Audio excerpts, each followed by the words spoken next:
तुम क्या उसमें अब किस भगवान की बात करना चाहोगे?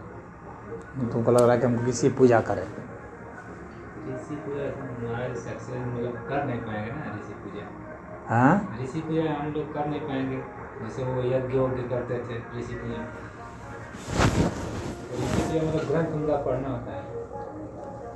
नहीं हर व्यक्ति कर सकता है, ऐसा थोड़ी कि नहीं कर सकता है। कोई हनुमान जी की पूजा कर रहा है, कोई सरस्वती जी कर रहा है, कोई लक्ष्मी जी कर रहा है। हाँ, तो वो कर रहा है तो उसके पीछे कुछ मतलब है ना, उसकी जो इच्छा है। अब जैसे धन प्राप्ति की इच्छा है, लक्ष्मी जी का। हाँ, तो वो काहेगा हनुमान जी की पूजा करने जाए? वो लक्ष्मी जी की पूजा करेगा ना। बात समझ में आ रही है? तो पहले तो आपका लक्ष्य सिद्ध होना चाहिए कि आपका लक्ष्य क्या है। तो अपने लक्ष्य के हिसाब से देवों को चुना जाता है, और वे देव क्या शक्तियाँ हैं, और वहाँ जो मूर्तियाँ बनाई गई हैं, जो उनके गुण बताए गए हैं, उन्हीं गुणों को ग्रहण करना पड़ता है, उस कंडीशन को ग्रहण करना पड़ता है।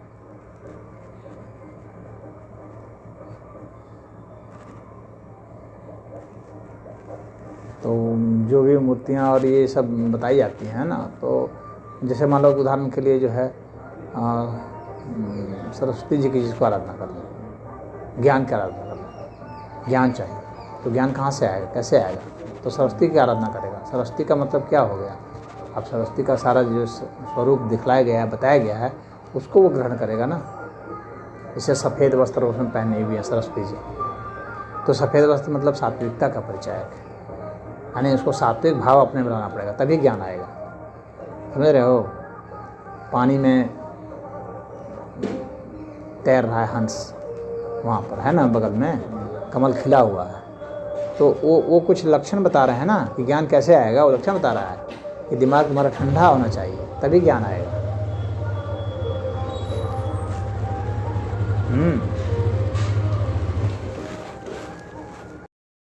आप ग्रंथ है, सरस्वती जी के हाथ में वेद लिखा हुआ है, ग्रंथ एक देखते हो ना। इसका मतलब क्या है कि आपको पुस्तक प्रेमी होना पड़ेगा, ग्रंथ प्रेमी होना पड़ेगा, अध्ययनशील होना पड़ेगा, तो ही आपको ज्ञान आएगा। कमल के फूल पर बैठी हुई है, इसका मतलब है कि अपने चक्रों को जागृत करना पड़ेगा। कमल का फूल जो है ना, वहाँ शक्ति जो है, शक्ति का द्योतक है, वैसी शक्ति का जो शक्ति जो है वो ऊपर की ओर उन्मुख है और खिला हुआ है, यानी ऊर्जा जो है खिली हुई है, और ऊर्जा जो है वहाँ पर इस तरह से कमल के रूप में है, जिसको कि तंत्र चक्र के रूप में बताया जाता है।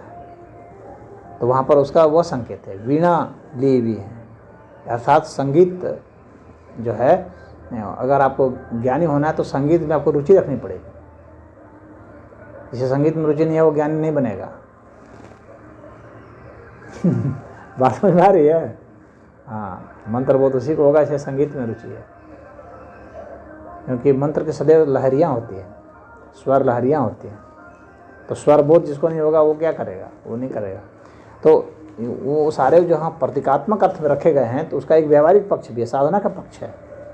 जिस भी देवी देवता का तुम देखोगे तो उसका वैसा स्वरूप बनाया गया है कि वो उसी चीज़ को ग्रहण करने के बाद ही आप में वो शक्ति जागेगी, वो शक्ति आएगी आप में, या शक्ति से परे आप जाएंगे।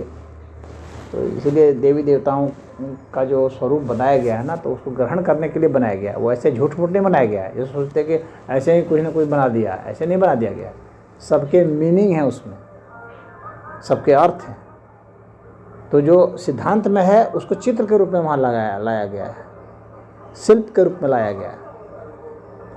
अगर एक चित्रकार को ज्ञान होगा तो वो क्या करेगा? वो किताब लिखने थोड़ी बैठेगा, वो चित्र के रूप में बनाएगा ना। जो सिद्धांत उसको समझ में आया है उसको वो चित्र के रूप में दर्शाएगा। एक शिल्पकार शिल्प के रूप में दर्शाएगा, एक लेखक जो है वो गद्य लिखेगा, एक कवि जो है वो पद्य लिखेगा। तो जो जिस क्षेत्र में प्रवीण होता है उसको जब ज्ञान होता है तो वो ऐसा ही उसको करता है। एक जो गायक है उसको जब ज्ञान होगा तो वो अपना गाएगा भजन के रूप में, उसमें उसका परिलक्षित होगा, जैसे मीराबाई थी। हाँ, तो ऐसा होता है। तो वो इसीलिए तो, नहीं तो पुराण गलत थोड़ी हो जाते हैं। अब कोई जिद ठान ले कि नहीं बस यही करना है, यही तो ये कट्टरपंथी होता है। कट्टरपंथी से वो कहा जाता है कि दूसरे के तर्कों को, सही तर्कों को, सही बातों को नहीं मानना, नहीं सुनना, बस अपने ही जोतना, एक जिद मान लेना कि नहीं बस इतना ही तक रहना है, आगे नहीं फैलना चाहिए।